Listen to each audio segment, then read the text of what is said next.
Family, welcome back to my YouTube channel. ನಾನು ಗಾಯಿ ಚೇತು. ಎಲ್ಲರೂ ಹೇಗಿದ್ದೀರಾ? ಹೋಪ್ ಎಲ್ಲರೂ ಚೆನ್ನಾಗಿದ್ದೀರಾ ಅಂತ ಅನ್ಕೊಂತೀವಿ. ನಾವು ಕೂಡ ಚೆನ್ನಾಗಿದ್ದೀವಿ. ಬೆಳಗ್ಗೆಯಿಂದನೇ ಡೈಲಿ ವ್ಲಾಗ್ ಮಾಡ್ತಾ ಇದ್ದೀನಿ. ಆ್ಯಂಡ್ ಇವತ್ತು ಚಿರುಗೆ ಇಂಜೆಕ್ಷನ್ ಕೂಡ ಹಾಕ್ಸ್ಬೇಕು, ಹಾಗಾಗಿ ಸ್ಕೂಲಿಗೆಲ್ಲ ಏನೂ ಕಳಿಸಿಲ್ಲ. ಇವಾಗ ಎದ್ದಿದ್ದೀನಿ, ಆರಾಮಾಗಿ ಅಡುಗೆ ಎಲ್ಲ ಮಾಡಿಬಿಟ್ಟು ಇಂಜೆಕ್ಷನ್ ಹಾಕಿಸ್ಕೊಂಡು ಬರೋಕ್ಕೆ ಹೋಗಬೇಕು. ನೋಡೋಣ ಇವತ್ತಿನ ವ್ಲಾಗ್ ಹೇಗೆ ಹೋಗುತ್ತೆ ಅಂತ. ಆ್ಯಂಡ್ ಯಾರೆಲ್ಲ ಇನ್ನೂ ನನ್ನ ಚಾನಲ್ನ ಸಬ್ಸ್ಕ್ರೈಬ್ ಆಗದೆ ನೋಡ್ತಾ ಇದ್ದೀರಾ, ಪ್ಲೀಸ್ ಸಬ್ಸ್ಕ್ರೈಬ್ ಆಗಿ. ಆ್ಯಂಡ್ ಪಕ್ಕದಲ್ಲೇ ಕಾಣೋ ಬೆಲ್ ಐಕನ್ನ ಕ್ಲಿಕ್ ಮಾಡಿ. ಆ್ಯಂಡ್ ಈ ವಿಡಿಯೋ ಇಷ್ಟ ಆದರೆ ಗೊತ್ತಲ್ಲ, ಲೈಕ್, ಶೇರ್, ಕಮೆಂಟ್ ಮಾಡೋದನ್ನ ಮರಿಬೇಡಿ. ಬುಜ್ಜಿ ಬೇಬಿಗೆ ಬೆಳಗ್ಗೆ ಎದ್ದಿದ ತಕ್ಷಣ ಏನಾದರೂ ತಿನ್ನೋಕೆ ಕೊಡಬೇಕು. ಮಿಲ್ಕ್ ಕೊಡ್ತೀನಿ, ಬಟ್ ಡೈಲಿ ಅವನಿಗೆ ಬೆಳಗ್ಗೆ ಹೊತ್ತು ಹಾಲು ಕುಡಿಯೋಕ್ಕೆಲ್ಲ ಏನೂ ಕೊಡಲ್ಲ, ಯಾವಾಗಲಾದರೂ ಒಂದ್ಸಲಿ. ಸೊ ಇಲ್ಲಾಂದರೆ ಈ ಥರ ಫ್ರೂಟ್ಸ್ ಕೊಟ್ಬಿಡ್ತೀನಿ. ಅವನಿಗೆ ಮ್ಯಾಂಗೋ ಅಂದರೆ ಸಿಕ್ಕಾಪಟ್ಟೆ ಇಷ್ಟ. ಅವನಿಗೆ ಅಂತಲೇ ಹೇಳ್ಬಿಟ್ಟು ತೊಗೊಂಡು ಬಂದು ಇಟ್ಟಿರ್ತೀವಿ. ಇವತ್ತೂ ಅಷ್ಟೇ ಕೇಳ್ದ, ಹಾಗಾಗಿ ಕಟ್ ಮಾಡಿ ಕೊಟ್ಟರು ಅವ್ರ ಪಾಡಿಗೆ ಅವ್ರು ತಿನ್ಕೊತಾ ಇದ್ರು. ನಾವು ಲೇಟಾಗಿ ಎದ್ದಿದ್ವಲ್ಲ, ಬೇಗ ಆಗಲಿ ಅಂತ ಹೇಳ್ಬಿಟ್ಟು ಅವಲಕ್ಕಿ ಚಿತ್ರಾನ್ನ ಮಾಡ್ಕೊಳ್ಳೋಣ ಅಂತ ಹೇಳ್ಬಿಟ್ಟು ಅದಕ್ಕೆ ಏನೇನು ಬೇಕೋ ಎಲ್ಲನೂ ರೆಡಿ ಮಾಡಿ ಇಟ್ಟಿದ್ದೆ. ಅಷ್ಟರಲ್ಲಿ ಅಮ್ಮ ಕೂಡ ಕಾಲ್ ಮಾಡಿದ್ರ, ಅವ್ರ ಹತ್ರ ಮಾತಾಡಿಕೊಂಡು ನಾನು ಕೂಡ ಅಡುಗೆ ಮಾಡ್ಕೊತಾ ಇದ್ದೆ. ಸೊ ಬೇಗ ಆಗೋಗ್ಬಿಡುತ್ತೆ ಅಂತ ಇನ್ನೊಂದು ಸೈಡು ಹಾಲು ಕಾಯಕ್ಕಿಟ್ಟಿದ್ದೀನಿ. ಕಾಫಿ ಜೊತೆಗೆ ಅವಲಕ್ಕಿ ಚಿತ್ರಾನ್ನ ಕಾಂಬಿನೇಷನ್ ಸಕ್ಕತ್ತಾಗಿರುತ್ತೆ. ನನಗೆ ಪರ್ಸ್ನಲಿ ತುಂಬ ಇಷ್ಟ ಆಗುತ್ತೆ. ಸೊ ಹಾಗಾಗಿ ಎಲ್ಲರಿಗೂ ಅದೇ ಇರಲಿ ಅಂತ ಹೇಳ್ಬಿಟ್ಟು ಮಕ್ಕಳಿಗೆಲ್ಲ ಅವಲಕ್ಕಿ ಚಿತ್ರಾನ್ನ ಅವರು ಕೂಡ ತಿಂತಾರೆ. ಸೊ ಎಲ್ಲನೂ ಮಾಡ್ಕೊಳ್ಳೋಣ ಅಂತ ಹೇಳಿ ಬೇಗ ಬೇಗ ಮಾಡಿಕೊಂಡೆ. ಆ್ಯಂಡ್ ಬೆಳಗ್ಗೆ ಬ್ರೇಕ್ಫಾಸ್ಟ್ ಮಾತ್ರ ಸಕ್ಕತ್ತಾಗಿತ್ತು. ನಾನು ಹಸ್ಬೆಂಡ್ ಎಲ್ಲ ಕುತ್ಕೊಂಡು ತಿಂದ್ವಿ, ಮಕ್ಕಳಿಗೆ ಬರೀ ಅವಲಕ್ಕಿ ಚಿತ್ರಾನ್ನ ತಿನ್ಸಿದ್ವಿ. ಬುಜ್ಜಿ ಬೇಬಿ ಒಂದ್ಸಲಿ ಕಾಫಿ ಟೀ ಕುಡಿಬೇಕಾದ್ರೆ ನನಗೂ ಬೇಕು ಅಂತ ಹೇಳ್ಬಿಟ್ಟು ಹಠ ಮಾಡ್ತಾ ಇರ್ತಾರೆ, ಬಟ್ ಒಂದೊಂದ್ಸಲಿ ಸುಧಾರಿಸೋದು ಕಷ್ಟ. ಅದಾದಮೇಲೆ ಟಿಫನ್ ಎಲ್ಲ ಮಾಡಿಕೊಂಡು ಇವಾಗ ಚಿರುಗೆ ವ್ಯಾಕ್ಸಿನೇಷನ್ ಹಾಕ್ಸೋಕ್ಕೆ ಅಂತ ಹೇಳ್ಬಿಟ್ಟು ಹೋಗ್ತಾ ಇದ್ದೀವಿ. 5 years ವ್ಯಾಕ್ಸಿನೇಷನ್ ಅವನದು ಬಾಕಿ ಇತ್ತು, ಹಾಗಾಗಿ ಇವಾಗ ಹಾಕ್ಸೋಣ, ತುಂಬ ಲೇಟಾಗಿ ಹೋಗ್ಬಿಟ್ಟಿದೆ ಅಂತ ಇವಾಗ ಹೋಗ್ತಾ ಇದ್ದೀವಿ. ರೀ, ಚಿರು ಇಂಜೆಕ್ಷನ್ ಹಾಕ್ಬೇಕಾದ್ರೆ ಅಳ್ತಾನ ಅಳಲ್ವಾ? ನನ್ನ ಪ್ರಕಾರ ಅಳಲ್ಲ ಅಂತ. ನನ್ನ ಪ್ರಕಾರ ಪಕ್ಕ ಅಳ್ತಾನೆ ಅಂತ. ಅವ್ನು ಹೋಗೋಕ್ಕಿಂತ ಮುಂಚೆನೇ ಅಳಕ್ಕೆ ಸ್ಟಾರ್ಟ್ ಮಾಡ್ತಾನೆ. ನೋಡೋಣ. ನೋಡಿದ್ರಲ್ಲ, ಯಾರು ಗೆಲ್ತಾರೋ ಗೊತ್ತಿಲ್ಲ, ಬಟ್ ಅವ್ನು ಹತ್ತಿಲ್ಲ ಅಂದರೆ ನನಗೂ ಸ್ವಲ್ಪ ಖುಷಿನೇ. ಸೊ ಇವಾಗ ರೆಡಿ ಆಗಿಬಿಟ್ಟು ಹೋಗ್ತಾ ಇದ್ದೀನಿ. ಆ್ಯಂಡ್ ಚಿರುಗಾಗಲಿ ಬುಜ್ಜಿ ಬೇಬಿಗಾಗಲಿ ನಾನು ಎಲ್ಲ ವ್ಯಾಕ್ಸಿನೇಷನ್ನು ಗೌರ್ಮೆಂಟ್ ಹಾಸ್ಪಿಟಲಲ್ಲೇ ಹಾಕ್ಸಿರೋದು. ಯಾವುದೇ ರೀತಿ ಎಕ್ಸ್ಟ್ರಾ ವ್ಯಾಕ್ಸಿನು ಪ್ರೈವೇಟಲ್ಲೆಲ್ಲ ಹಾಕ್ಸಿಲ್ಲ. ನಮ್ಮ ಪಕ್ಕದ ಊರು ವಿಶ್ವನಾಥ್ಪುರದಲ್ಲೇ ಈ ಥರ ಗೌರ್ಮೆಂಟ್ ಹಾಸ್ಪಿಟಲ್ ಇದೆ, ಪ್ರತಿ ಸಲಿನೂ ಇಲ್ಲೇ ಹಾಕ್ಸೋದು. ಆ್ಯಂಡ್ ಚಿರುಗೆ ಚೆಕಪ್ ಎಲ್ಲ ಇಲ್ಲೇ ಮಾಡಿಸಿದ್ದು ನಾನು ಪ್ರೆಗ್ನೆಂಟಲ್ಲಿದ್ದಾಗ. ಸೊ ಅದಕ್ಕೆ ವ್ಯಾಕ್ಸಿನೇಷನ್ ಹಾಕ್ಸೋಣ ಅಂತ ಹೇಳ್ಬಿಟ್ಟು ಕರ್ಕೊಂಡು ಬಂದಿದ್ದೆ. ಇಲ್ಲಿ ಯಾವಾಗ್ಲೂ ಗುರುವಾರ ಮಾತ್ರ ಈ ಥರ ವ್ಯಾಕ್ಸಿನೇಷನ್ ಹಾಕ್ತಾರೆ, ಹಾಗಾಗಿ ಇವತ್ತು ರಜಾ ಹಾಕ್ಸ್ಬಿಟ್ಟು ಕರ್ಕೊಂಡು ಬಂದಿದ್ದೆ. ಮಧ್ಯಾಹ್ನ ಮೇಲೆ ಇರಲ್ಲ ಇವರು, ಬೆಳಗ್ಗೆ 10 o'clock ಮೇಲೇ ಬರೋದು. ಸೊ ಚಿರು ಸ್ಕೂಲ್ಗೆ ಹೋಗ್ಬಿಡ್ತಾನಲ್ಲ, ಹಾಗಾಗಿ ಇವತ್ತು ಇದಕ್ಕೋಸ್ಕರನೇ ರಜಾ ಹಾಕ್ಸ್ಬಿಟ್ಟು ವ್ಯಾಕ್ಸಿನೇಷನ್ ಹಾಕ್ಸಕ್ಕೆ ಕರ್ಕೊಂಡು ಬಂದಿದ್ದೀನಿ. ಹೇಗೆ ಅನ್ನಿಸ್ತೋ ಏನೋ ಗೊತ್ತಿಲ್ಲ, ನನಗಂತೂ ಸ್ವಲ್ಪ ನರ್ವಸ್ ಇದೆ. ಅವನಿಗಿಂತ ಜಾಸ್ತಿ ನನಗೆ ಭಯ ಆಗ್ತಾ ಇತ್ತು, ಅಳ್ತಾನೋ ಇಲ್ವೋ ಅಂತ ಹೇಳ್ಬಿಟ್ಟು. ಹತ್ತಿಲ್ಲ ಅಂದರೆ ನನಗೂ ಖುಷಿನೇ, ಬಿಕಾಸ್ ನೋವಾದರೆ ನನಗೂ ಬೇಜಾರಾಗತ್ತೆ.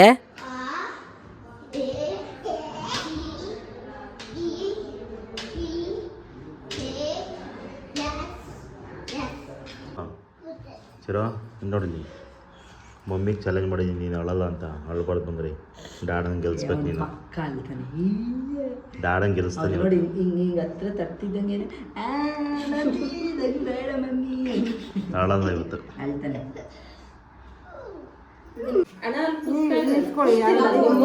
ಬಿಡ್ಬಿಡ್ಗೈತ್ರ ಅವನು. ಹಲೋ,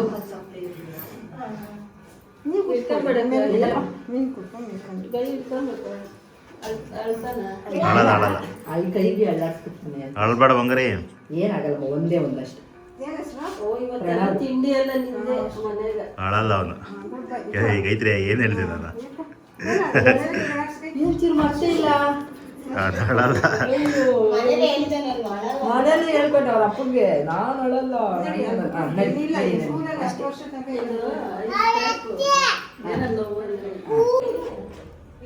ಚಿಮ್ಮ ಗಾರ್ಡನ್ ಗೆಲ್ಸ್ಬಿಟ್ಟು ಎಲ್ಲ ಹತ್ತಿಲ್ದಲೇ ನಾನು ನೋಡು, ನಾನು ಹೇಳ್ಬೇಕು ತಾನೆ, ಅಳ್ಬೇಕು ತಾನೆ ಒಂದು ಸ್ವಲ್ಪ. ಗುಡ್ ಪಶ್, ಏನಾಗಲ್ಲ, ಒಂದು 5 ನಿಮಿಷ ಸರಿ.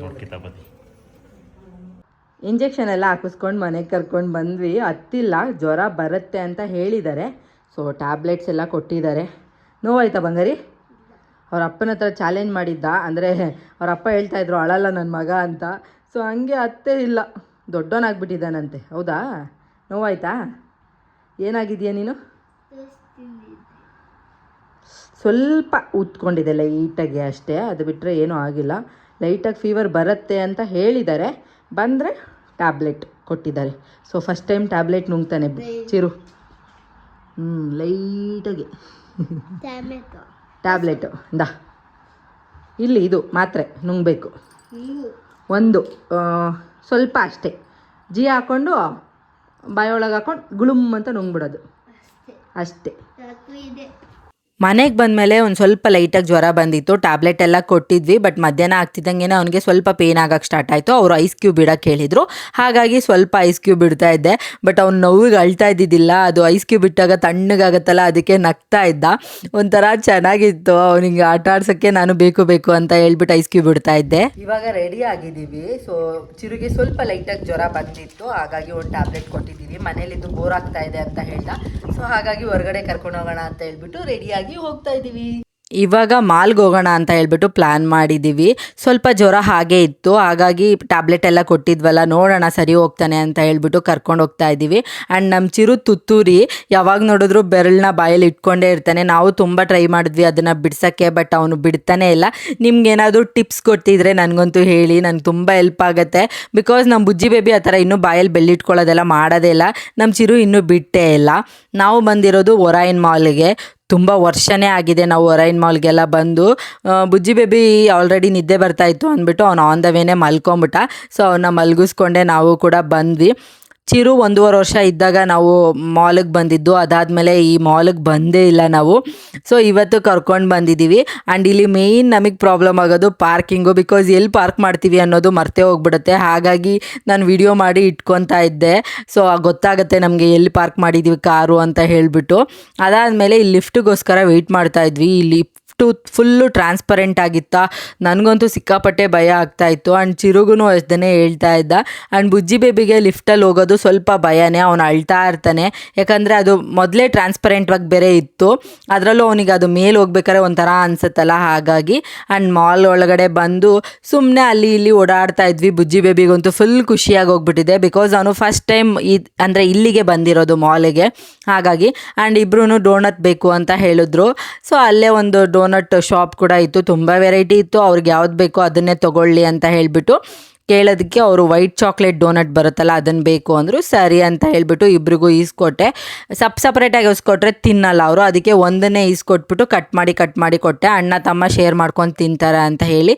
ಅದಾದಮೇಲೆ ನಾವು ಮ್ಯಾಕ್ಡೊನಾಲ್ಡ್ಸಿಗೆ ಹೋದ್ವಿ. ಅಲ್ಲಿ ಆಫರ್ ಇತ್ತು, 99ಗೆ ಮೀಲ್ಸ್ ಏನೋ ಬರುತ್ತೆ ಅಂತ ಹೇಳ್ಬಿಟ್ಟು. ಸರಿ ಅಂತ ಹೇಳಿಬಿಟ್ಟು ಮೀಲ್ಸ್ ಎಲ್ಲ ಇಸ್ಕೊಂಡು ಚೆನ್ನಾಗಿ ತಿಂದ್ವಿ. ಅದಾದಮೇಲೆ ಚಿರು ಅಳಕ್ಕೆ ಸ್ಟಾರ್ಟ್ ಮಾಡಿಬಿಟ್ಟ. ಬಿಕಾಸ್ ಅವ್ನಿಗೆ ಪೇಯ್ನ್ ಜಾಸ್ತಿ ಆಗೋಯ್ತು ಅನ್ಸುತ್ತೆ. ಅಳಕ್ಕೆ ಸ್ಟಾರ್ಟ್ ಮಾಡಿಬಿಟ್ಟ, ತುಂಬ ಪೇಯ್ನ್ ಆಗ್ತಾ ಇದೆ ಅಂತ. ಆ್ಯಂಡ್ ಲೈಟಾಗೆ ಬಿಸಿ ಕೂಡ ಇತ್ತು ಮೈ. ಅವನ್ನ ಸುಧಾರ್ಸೋಕ್ಕೆ ಆಗಿಲ್ಲ ನನಗೆ ಬೇಜಾರಾಗೋಯ್ತು. ಬಿಕಾಸ್ ಅವನೇ ಹೇಳಿದ್ದು ನಾವು ಹೊರಗಡೆ ಎಲ್ಲರೂ ಹೋಗೋಣ, ನಂಗೆ ಬೇಜಾರಾಗ್ತಿದೆ ಮನೇಲಿ ಅಂತ ಹೇಳಿಬಿಟ್ಟು. ಬಟ್ ಅಲ್ಲಿ ಹೋದ್ಮೇಲೆ ಅವ್ನು ಅಳೋದು ನೋಡಿ ನನಗೆ ಬೇಜಾರಾಗೋಯ್ತು. ಹೇಗೋ ಸಮಾಧಾನ ಮಾಡಿ, ಇಲ್ಲ ಮನೆಗೆ ಹೋಗೋಣ ಸರಿ ಹೋಗುತ್ತೆ, ಇನ್ನೊಂದು ಸ್ವಲ್ಪ ಹೊತ್ತು ಅಷ್ಟೇ ಅಂತ ಹೇಳಿ ಸಮಾಧಾನ ಮಾಡಿ ನಾವು ಕೂಡ ಇವಾಗ ಮಾಲಿಂದ ಹೊರಗಡೆ ಬರ್ತಾ ಇದ್ದೀವಿ. ಇದು ಬ್ಯಾಕ್ ಸೈಡ್ ಗೇಟ್ ಇರುತ್ತಲ್ಲ, ಅಲ್ಲಿಗೆ ಹೋಗ್ತಾ ಇದ್ದೀವಿ. ಅಲ್ಲಿ ನೀರೆಲ್ಲ ಇರುತ್ತಲ್ಲ, ಸ್ವಲ್ಪ ಹೊತ್ತು ಆಟ ಆಡ್ಸೋಣ ಮಕ್ಕಳನ್ನ ಅಂತ ಹೇಳಿಬಿಟ್ಟು ಹೋದ್ವಿ. ಬ್ಯಾಕ್ ಸೈಡಲ್ಲಿ ತುಂಬ ಮೆಮೊರೀಸ್ ಇದೆ. ಚಿರು ಪುಟ್ಟು ಹೆಜ್ಜೆ ಇಟ್ಕೊಂಡು ಇಲ್ಲೇ ಓಡಾಡಿದ್ದು ಎಷ್ಟೊಂದು ವೀಡಿಯೋಸ್ ಎಲ್ಲ ನನ್ನ ಹತ್ರ ಹಾಗೇ ಇದೆ. ಆ್ಯಂಡ್ ಇಲ್ಲಿ ಇವಾಗ ಈ ಥರ ಡಬಲ್ ಡೆಕ್ಕರ್ ಬಸ್ಸು ಮತ್ತು ಟ್ರೈನ್ ಎಲ್ಲ ಇದೆ. ಇಬ್ಬರು ನೋಡಿಬಿಟ್ಟು ನಾವು ಆಡಬೇಕು ಅಂತ ಹೇಳಿಬಿಟ್ಟು ಹಠ ಮಾಡ್ತಾಯಿದ್ರು. Per ಪರ್ಸನ್ಗೆ 150 rupees ತೊಗೊತಾರೆ. ಮಕ್ಕಳಿಗಾದರೂ ಅಷ್ಟೇ, ದೊಡ್ಡವ್ರಿಗಾದರೂ ಅಷ್ಟೇ. ನಮ್ಮ ಚಿರುಗೆ ಮತ್ತು ಬುಜ್ಜಿ ಬೇಬಿಗೆ ಇಬ್ರಿಗೂ ಸೇರಿ 300 ರುಪೀಸ್ ಅಂದರು. ಹಸ್ಬೆಂಡ್ ಐಡಿಯಾ ಮಾಡಿ ನೀನು ಹೋಗಿ ಅವ್ರ ಜೊತೇಲಿ ಕುತ್ಕೋ, ನಾನು ಮಾತಾಡ್ತೀನಿ ಅಂತ ಹೇಳಿಬಿಟ್ಟು 3 ಜನಕ್ಕೂ ಸೇರಿಸಿ 300 ರುಪೀಸ್ ಕೊಟ್ಟರು. ಬುಜ್ಜಿ ಬೇಬಿನೂ ಸೇರಿಸಿ, ಅವ್ನು ಚಿಕ್ಕೋನಲ್ವಾ ಏನೂ ಗೊತ್ತಾಗಲ್ಲ ಕಳಿಸಿ ಅಂತ ಹೇಳಿಬಿಟ್ಟು. ಅದಾದಮೇಲೆ 3 ಜನನೂ ಕುತ್ಕೊಂಡು ಒಂದು 2 ರೌಂಡ್ ಏನೋ ಓಡಿಸ್ತಾರೆ. ಅಲ್ಲೇ ಔಟ್ಸೈಡ್ ಗೇಟ್ ಇದೆಯಲ್ಲ, ಅಲ್ಲೇ ಒಂದು 2 ರೌಂಡ್ ಓಡಿಸ್ತಾರೆ. ತುಂಬ ಚೆನ್ನಾಗಿರುತ್ತೆ. ಆ್ಯಂಡ್ ಅದ್ರ ಪಕ್ಕದಲ್ಲೇ ಈ ಥರ ಡಬಲ್ ಡೆಕ್ಕರ್ ಬಸ್ ಕೂಡ ಹೋಗ್ತಾ ಇತ್ತು. ಎಷ್ಟು ಕ್ಯೂಟಾಗಿದೆ ಅಲ್ಲ, ನೋಡಿದ್ರೆ ನಮಗೆ ಆಡಬೇಕು ಅಂತ ಅನಿಸುತ್ತೆ. ಇನ್ನು ಮಕ್ಕಳು ಕೇಳ್ತೀರಾ, ನಾವಂತೂ ಹೋಗ್ತಾ ಬರ್ತಾ ಹಸ್ಬೆಂಡಿಗೆ ಬಾಯ್ ಅಂದ್ಕೊಂಡು ಹೋಗ್ತಾ ಇದ್ವಿ. ಅವರು ನಮ್ಮನ್ನು ನಿಂತ್ಕೊಂಡು ವಿಡಿಯೋ ಮಾಡ್ತಾಯಿದ್ರು. ಸಕ್ಕತ್ತಾಗಿತ್ತು. ಮಕ್ಕಳ ಜೊತೆ ಸೇರ್ಕೊಂಡು ನಾನು ಕೂಡ ಮಕ್ಕಳಾಗಿ ಚೆನ್ನಾಗಿ ಎಂಜಾಯ್ ಮಾಡ್ತಾ ಇದ್ದೆ ಅವ್ರ ಜೊತೆ ಸೇರಿಕೊಂಡು. ಒಂಥರ ಚೆನ್ನಾಗಿತ್ತು. ಹೊರಗಡೆ ಬೇರೆ ಏನೋ ಆಟ ಆಡಿಸಿಲ್ಲ, ಒಳಗಡೆನೂ ಅಷ್ಟೇ. ಅಟ್ಲೀಸ್ಟ್ ಇದಾದರೂ ಆಡಲಿ ಅಂತ ಹೇಳ್ಬಿಟ್ಟು. ಆಮೇಲೆ ಬೋಟಲ್ಲಿ ಹೋಗ್ತೀವಿ ಅಂದರು. ಬಟ್ ಚಿರುಗೆ ಕೈ ನೋವಾಗುತ್ತಲ್ಲ, ಅದು ಅವರಿಗೆ ಆಡ್ಸೋಕ್ಕಾಗಲ್ಲ ಅಂತ ಹೇಳ್ಬಿಟ್ಟು ನಾನೇ ಬೇಡ ಅಂದೆ. ಅದಕ್ಕೂ ಅಳ್ತಾ ಇದ್ದ, ನಾನು ಬೋಟಲ್ಲಿ ಆಡಬೇಕು ಅಂತ ಹೇಳ್ಬಿಟ್ಟು. ಹೇಗೋ ಸಮಾಧಾನ ಮಾಡಿ ಟ್ರೈನಲ್ಲೇ ಒಂದು 2-3 ರೌಂಡ್ ಹಾಕ್ಸ್ಬಿಟ್ಟು ಅಲ್ಲೇ ಸ್ವಲ್ಪ ಫೋಟೋಸು ವಿಡಿಯೋಸ್ ಎಲ್ಲ ತೊಗೊತಾ ಇದ್ವಿ. ಕ್ಯೂಟಾಗಿತ್ತು. ಆ ಕಿಟಕಿ ಒಳಗಡೆ ಈ ಕಡೆಯಿಂದ ಮುಖ ಹಾಕ್ಬಿಟ್ಟು ನಾನು 3 ಜನನೂ ಫೋಟೋಸ್ ಎಲ್ಲ ತೊಗೊಳ್ಳೋಣ ಅಂತ ಹೇಳಿ. ಬುಜ್ಜಿರು ಸ್ಲಿಪ್ಪರೆಲ್ಲ ಇಟ್ಕೊಂಡು ಆಟಾಡ್ತಾ ಇದ್ನ, ಅದಕ್ಕೆ ಗದ್ರುಬಿಟ್ಟೆ. ಅವನು ಅದಕ್ಕೆ ಅಳಕ್ಕೆ ಸ್ಟಾರ್ಟ್ ಮಾಡಿಬಿಟ್ಟ. ಆ್ಯಂಡ್ ಇಲ್ಲಿ ವೇಸ್ಟಿಂದ ನೋಡಿ ಎಷ್ಟು ಚೆನ್ನಾಗಿ ಹಾಗೆ ಕ್ರಿಯೇಟ್ ಮಾಡಿದ್ದಾರೆ ಅಂತ ಹೇಳಿ. ಇದನ್ನ ನೋಡಿದಾಗ ನನಗಂತೂ ಸಿಕ್ಕಾಪಟ್ಟೆ ಖುಷಿ ಆಯಿತು. ಆ್ಯಂಡ್ ಮಾಲಲ್ಲಿ ಸ್ವಲ್ಪ ಹೊತ್ತು ಇದ್ಬಿಟ್ಟು ಇವಾಗ ನಾವು ಕೂಡ ಮನೆಗೆ ಹೊರಟ್ವಿ. ಫಸ್ಟು ನಮ್ಮ ಮನೆಗೆ ಹೋಗೋಣ ಅಂತ ಅಂದ್ಕೊಂಡ್ವಿ, ಆಮೇಲೆ ಹತ್ರನೇ ಬಂದುಬಿಟ್ಟಿದ್ದೀವಲ್ಲ, ಸೊ ಅಮ್ಮನ್ನ ಮಾತಾಡ್ಸ್ಕೊಂಡು ಹೋಗೋಣ ಅಂತ ಹೇಳಿಬಿಟ್ಟು ಇವಾಗ ಅಮ್ಮ ಮನೆಗೆ ಹೊರಟಿದ್ದೀವಿ. ಬುಜ್ಜಿ ಬೇಬಿ ಅಂತೂ ಎಲ್ಲಿದ್ದರೂ ಸುಮ್ಮನೆ ಇರಲ್ಲ, ಸಿಕ್ಕಾಪಟ್ಟೆ ರೌಡಿ ಬೇಬಿ, ಏನಾದರೂ ಒಂದು ಗಲಾಟೆ ಮಾಡ್ತಾನೆ ಇರ್ತಾನೆ. ಅವನಿಗೆ ಕಾರು ಸಾಲಲ್ಲ. ನಾನು ಎಷ್ಟೊಂದು ಸಲ ಹೇಳ್ತಾ ಇರ್ತೀನಿ, ನಿಮಗೆ ಕಾರೆಲ್ಲ ಸಾಲಲ್ಲ, ಲಾರಿನೇ ಬೇಕು ಅಂತ ಹೇಳಿಬಿಟ್ಟು. ಸರಿ ಅಂತ ಹೇಳಿ ಫೈನಲಿ ನಾವು ಅಮ್ಮ ಮನೆಗೆ ಕೂಡ ಬಂದ್ವಿ. ಬರ್ತಿದ್ದಂಗೆ ಅವರು ಫುಲ್ ಖುಷಿ ಆಗೋಯ್ತು. ಬುಜ್ಜಿ ಬೇಬಿ ಗೊತ್ತಾಗ್ಬಿಡುತ್ತೆ ಇಲ್ಲಿಗೆ ಬರ್ತಿದ್ದಂಗೆ, ಓ ಇದು ಅಮ್ಮಮ್ಮ ಮನೆ ಅಂತ. ಬರ್ತಿದ್ದಂಗೆ ಕಾರಿಂದ ಇಳಿದು ಓಡ್ತಾ ಇದ್ರು ಅವ್ರ ಅಮ್ಮಮ್ಮನ ಹತ್ರ, ಫುಲ್ ಖುಷಿಯಾಗೆ. ಒಂಥರ ಚೆನ್ನಾಗಿರುತ್ತಲ್ಲ, ನಮಗೆ ಅಮ್ಮ ಆದವರು ಇವಾಗ ನನ್ನ ಮಕ್ಕಳಿಗೂ ಕೂಡ ಅಮ್ಮ ಆಗಿ ತುಂಬ ಚೆನ್ನಾಗಿ ನೋಡ್ಕೊತಾರೆ ಅವರು. ಅದೇ ಏನೋ ಒಂಥರ ಖುಷಿ. ನೋಡ್ತಾ ಇರ್ಬೋದು, ಹೋಗಿದ ತಕ್ಷಣ ಕುತ್ಕೊಂಬಿಟ್ರು. ಸೊ ಅಲ್ಲಿ ಸ್ವಲ್ಪ ಹೊತ್ತು ಮಾತಾಡಿಕೊಂಡು ಆಮೇಲೆ ನನ್ನ ತಮ್ಮ ಗಾಡಿ ಬುಕ್ ಮಾಡಿದ್ನಂತೆ. ಸೊ ಇವತ್ತು ಅದು ಡೆಲಿವರಿ ಕೊಡ್ತಾರೆ ಅಂತ ಹೇಳಿದ್ರೆ, ಬನ್ನಿ ಹೋಗೋಣ ಎಲ್ಲರೂ ಅಂತ ಹೇಳಿಬಿಟ್ಟು ಇವಾಗ ಎಲ್ಲರೂ ಒಟ್ಟಿಗೆ ಶೋರೂಮಿಗೆ ಬಂದ್ವಿ. ಅಲ್ಲಿ ನೋಡಿದ್ರೆ ಫುಲ್ ಎಲ್ಲ ರೆಡಿ ಮಾಡಿ ಇಟ್ಟಿದ್ರು. ಈ ಥರ ನಾನು ಓಪನ್ ಮಾಡಿಬಿಡ್ತೀನಿ ನಾನೇ ಅಂತ ಹೇಳ್ತಿದ್ದೆ, ಆಮೇಲೆ ಸುಮ್ಮನೆ ಅವನ್ನ ರೇಗಿಸ್ತಿದ್ದೆ ಅಷ್ಟೇ. ಅದಾದಮೇಲೆ ಎಲ್ಲನೂ ರೆಡಿ ಮಾಡ್ಕೊಂಡಿದ್ರು, ಅದು ಓಪನ್ ಮಾಡೋಕ್ಕೆ, ಬ್ಲಾಸ್ಟ್ ಮಾಡೋಕ್ಕೆ ಎಲ್ಲ. ಒಂದು 2-3 ಸಲ ಟ್ರೈ ಮಾಡಿದ್ರು. ನಮ್ಮ ಹಸ್ಬೆಂಡು ವೀಡಿಯೋ ಮಾಡ್ತಾಯಿದ್ರು. ಅದು 2-3 ಸಲ ಟ್ರೈ ಮಾಡಿದ್ರು, ಪಾಪ ಅವ್ರ ಕೈಯಲ್ಲಿ ಬ್ಲಾಸ್ಟ್ ಮಾಡೋಕ್ಕಾಗೇ ಇಲ್ಲ. ಅವನು ರಿಮೂವ್ ಮಾಡ್ತಾನೆ, ಅದು ಬ್ಲಾಸ್ಟ್ ಆಗೋಲ್ಲ. ಫೈನಲಿ 3ನೇ ಸಲಿಗೆ ಬ್ಲಾಸ್ಟ್ ಆಯಿತು. ಸಗದಾಗಿದೆ. ಇದು ಆಪ್ರಿಲಾ ಅಂತ ಗಾಡಿ, ಅಂದರೆ ಬ್ರ್ಯಾಂಡ್ ನೇಮು, ಚೆನ್ನಾಗಿದೆ. ಅವನಿಗೆ ಇಷ್ಟ ಆಯ್ತಂತೆ, ತೊಗೊತೀನಿ ಅಂತ ಅಂದ. ಸರಿ ಅಂತ ಹೇಳಿಬಿಟ್ಟು ಎಲ್ಲ ಬ್ಲಾಸ್ಟ್ ಎಲ್ಲ ಮಾಡಿ ವಿಡಿಯೋ ಎಲ್ಲ ಇಡ್ಸ್ಕೊಂಡು ಅಷ್ಟರಲ್ಲಿ ಚಿರುಗೆ ಆಲ್ರೆಡಿ ಫುಲ್ ಸುಸ್ತಾಗಿ ಹೋಗ್ಬಿಟ್ಟಿದ್ದ. ಅವ್ನಿಗೆ ಇನ್ನೂ ಜ್ವರ ಜಾಸ್ತಿ ಆಗೋಗ್ಬಿಟ್ಟಿತ್ತು. ಅವನು ಅಳ್ತಾ ಇದ್ದ, ನನ್ನ ಮನೆಗೆ ಕರ್ಕೊಂಡೋಗಿ ಅಂತ ಹೇಳಿಬಿಟ್ಟು. ಸರಿ ಬೇಗ ಇದನ್ನು ಮುಗಿಸ್ಕೊಂಡು ಮನೆಗೆ ಹೋಗ್ಬಿಡೋಣ ಅಂತ ಹೇಳಿ ಅವ್ರನ್ನೂ ಕೂಡ ಮಾತಾಡಿಸ್ಕೊಂಡು ಬೇಗ ಗಾಡಿ ಕೀ ಎಲ್ಲ ಕೊಟ್ಟರು. ಹಾಗೆ ಸ್ವೀಟ್ ಎಲ್ಲ ತೊಗೊಂಡು ಬಂದಿದ್ದ, ಎಲ್ಲರಿಗೂ ಹಂಚ್ತಾ ಇದ್ದ. ಅವರು ಕೂಡ ಅಷ್ಟೇ ಗಾಡಿ ಕೀ ಜೊತೆ ಒಂದು ಸ್ವೀಟ್ ಬಾಕ್ಸ್ ಕೂಡ ಕೊಟ್ಟರು. ನಾನು ಅದು ಬರೀ ಏನೋ ಖಾಲಿ ಬಾಕ್ಸ್ ಇರುತ್ತೆ ಅಂತ ಸುಮ್ಮನೆ ರೇಗಿಸ್ತಾ ಇದ್ದೆ. ಆಮೇಲೆ ನೋಡಿದ್ರೆ ಇಲ್ಲ, ಚಾಕ್ಲೇಟ್ ಬಾಕ್ಸೇ ಅಂತ ಹೇಳಿದ್ರು. ಅದಾದಮೇಲೆ ಎಲ್ಲರೂ ಮಾತಾಡಿಕೊಂಡು ಸ್ವಲ್ಪ ಹೊತ್ತು ಇದ್ಬಿಟ್ಟು ಅಲ್ಲಿ ಮಕ್ಳ ಜೊತೆ ಕೂಡ ಅವನು ಮಾತಾಡ್ತಾ ಇದ್ದ. ಸ್ವಲ್ಪ ದೂರ ಬಂದು ಆಮೇಲೆ ಅವರು ಗಾಡಿ ತೊಗೊಂಡು ಹೋದರು. ನಮ್ಮ ಪಾಡಿಗೆ ನಾವು ನಮ್ಮ ಮನೆ ಕಡೆ ಬಂದ್ವಿ. ಬಿಕಾಸ್ ಆಲ್ರೆಡಿ ಚಿರು ಫುಲ್ ಅಳಕ್ಕೆ ಸ್ಟಾರ್ಟ್ ಮಾಡಿಬಿಟ್ಟಿದ್ದ. ಅವನ್ನ ಸಮಾಧಾನ ಮಾಡೋದೇ ಒಂದು ದೊಡ್ಡ ಕಷ್ಟ ಆಗಿಬಿಟ್ಟಿತ್ತು ನನಗಂತೂ. ಮನೆಗೆ ಹೇಗೋ ಬಂದು ಅವನು ಊಟ ಮಾಡಿಸ್ಬೇಕಾಗಿತ್ತು, ಟ್ಯಾಬ್ಲೆಟ್ ಬೇರೆ ಕೊಡಬೇಕಾಗಿತ್ತು ಅಂತ ಹೇಳ್ಬಿಟ್ಟು. ರೈಸ್ ಸಾಂಬಾರು ಬೇಡ ಅಂತ ಅಂದ. ಸರಿ ಅಂತ ಹೇಳ್ಬಿಟ್ಟು ದೋಸೆ ಹಾಕ್ತಾಯಿದ್ದೀನಿ. ಅಟ್ಲೀಸ್ಟ್ ಇದಾದರೂ ತಿಂತಾನೆ ಅಂತ ನೋಡಿದ್ರೆ 1-2 ತುತ್ತು ತಿಂದು ಫುಲ್ ವಾಮಿಟ್ ಮಾಡ್ಕೊಂಬಿಟ್ಟ. ನನಗೆ ಏನು ಮಾಡಬೇಕು ಅಂತಲೇ ಗೊತ್ತಾಗಿಲ್ಲ. ಸಿಕ್ಕಾಪಟ್ಟೆ ಬೇಜಾರಾಗೋಯ್ತು. ಇನ್ನೊಂದೇನೆಂದರೆ ನಮ್ಮ ಚಿರು ತುಂಬ ಸೆನ್ಸಿಟಿವು. ಬುಜ್ಜಿ ಬೇಬಿ ಆದರೆ ಹುಷಾರಿಲ್ಲ ಅಂದರೂ ಪರವಾಗಿಲ್ಲ, ಆರಾಮಾಗಿ ಓಡಾಡ್ಕೊಂಡಿರ್ತಾನೆ. ಬಟ್ ಚಿರು ಹಂಗಲ್ಲ, ಒಂದು ಸ್ವಲ್ಪ ಹುಷಾರಿಲ್ಲ ಅಂದರೂ ಅವನ್ನ ನೋಡ್ಕೊಳ್ಳೋದು ಸಿಕ್ಕಾಪಟ್ಟೆ ಕಷ್ಟ. ಅದಾದಮೇಲೆ ಸರಿ ಏನಾದರೂ ಜ್ಯೂಸ್ ಮಾಡಿಕೊಡೋಣ ಅಂತ ಹೇಳ್ಬಿಟ್ಟು ಪೊಮಗ್ರಾನೇಟ್ ಇತ್ತು. ಸೊ ಅದನ್ನೇ ಎಲ್ಲ ಕ್ಲೀನಾಗಿ ಬಿಡಿಸ್ಬಿಟ್ಟು ನಾರ್ಮಲ್ ಪ್ಲೇನ್ ವಾಟರ್ ಹಾಕ್ಬಿಟ್ಟು ಜ್ಯೂಸ್ ಮಾಡಿ ಇವಾಗ ಅದನ್ನೇ ಫಿಲ್ಟ್ರ್ ಮಾಡಿ ತೊಗೊಂಡೋಗಿ ಕೊಡ್ತಾ ಇದ್ದೀನಿ. ಅಟ್ಲೀಸ್ಟ್ ಅದಾದರೂ ಕುಡಿದ್ರೆ ಸ್ವಲ್ಪ ಟ್ಯಾಬ್ಲೆಟ್ ನುಂಗೋಕ್ಕೆ ಅವನಿಗೆ ಶಕ್ತಿ ಇರುತ್ತೆ ಅಂತ ಹೇಳ್ಬಿಟ್ಟು. ಪರವಾಗಿಲ್ಲ, ಫುಲ್ ಅದು ಏನು ಗ್ಲಾಸ್ ಇತ್ತಲ್ವ ಅದು ಫುಲ್ಲು ಕ್ಲೀನಾಗೆ ಕುಡ್ದ. ಒಂಚೂರು ವಾಮಿಟ್ ಮಾಡೋದು ಆ ಥರ ಎಲ್ಲ ಏನೂ ಮಾಡಿಲ್ಲ. ಅದಾದಮೇಲೆ ಟ್ಯಾಬ್ಲೆಟ್ ಎಲ್ಲ ಕೊಟ್ವಿ. ಅವತ್ತು ಒಂದಿನ ಮಾತ್ರ ಆ ಥರ ಸ್ವಲ್ಪ ಪೇಯ್ನ್ ಇತ್ತು ಅಷ್ಟೇ. ಅದಾದಮೇಲೆ ಯಾವುದೇ ರೀತಿ ಪೇಯ್ನ್ ಇದ್ದಿಲ್ಲ. ಇವಾಗ ಆರಾಮಾಗಿದ್ದಾನೆ ಅವನು.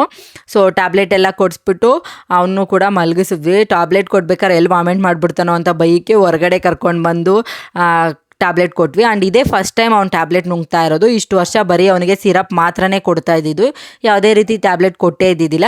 ಇದೇ ಫಸ್ಟ್ ಟೈಮ್ ಅಲ್ವಾ, ನಮಗೂ ಸ್ವಲ್ಪ ಭಯ ಇತ್ತು ಎಲ್ಲಿ ವಾಮಿಟ್ ಮಾಡ್ಕೊಂಬಿಡ್ತಾರೋ ಅಂತ. ಬಟ್ ಯಾವುದೇ ರೀತಿ ವಾಮಿಟ್ ಏನೂ ಮಾಡಿಲ್ಲ, ಆರಾಮಾಗೆ ನುಂಗಿದ್ರು.